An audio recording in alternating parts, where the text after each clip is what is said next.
বিসমিল্লাহিৰ ৰহমানিৰ ৰহিম।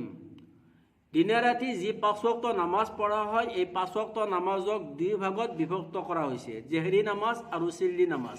অৰ্থাৎ ফজৰ, মাগৰিব আৰু ইশা এই 3 ওয়াক্ত নামাজত কেৰাত জোৰে জোৰে পঢ়া হয়, উচ্চস্বৰে পঢ়া হয়, গতিকে 3 ওয়াক্ত নামাজক জেহৰী নামাজ বুলি কোৱা হয়। জোহৰ আৰু আসৰত কেৰাত মনে মনে পঢ়া হয়, গতিকে 2 ওয়াক্ত নামাজক চিল্লি নামাজ বুলি কোৱা হয়। এতিয়া মাসআলা হ'ল, ফজৰ, মাগৰিব আৰু ইশাত যে কেৰাত জোৰে জোৰে পঢ়া হয়, এই জোৰে জোৰে কেৰাত পঢ়াটো ৱাজিব ইমামৰ কাৰণে, যিয়ে ইমামতি কৰিব তেখেতৰ কাৰণে ৱাজিব।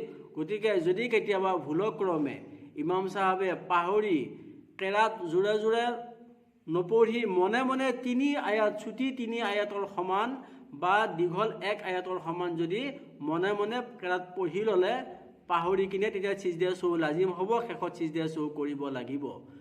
কিন্তু এই ৱাজিবটো মুনফৰিদৰ কাৰণে নহয়, অৰ্থাৎ যিয়ে অকলে নামাজ পঢ়ে সেইসকলৰ কাৰণে কেৰাত জোৰে জোৰে পঢ়াটো ৱাজিব নহয়।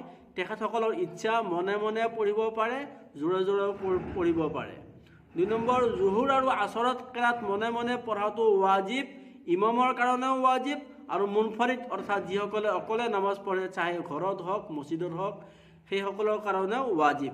এতিয়া মাসআলা হ'ল, যদি কেতিয়াবা পাহৰি কিনে ইমামেই হওক বা অকলে নামাজ পঢ়া ব্যক্তিসকলেই হওক, যদি কেতিয়াবা পাহৰি কিনে উচ্চস্বৰে জোৰে জোৰে ছুটি 3 আয়াত বা দীঘল 1 আয়াতৰ পৰিমাণ যদি জোৰে জোৰে কেৰাত পঢ়ি দিছে, তেতিয়াও সিজদা সহু লাজিম হ'ব, শেষত সিজদা সহু কৰিব লাগিব।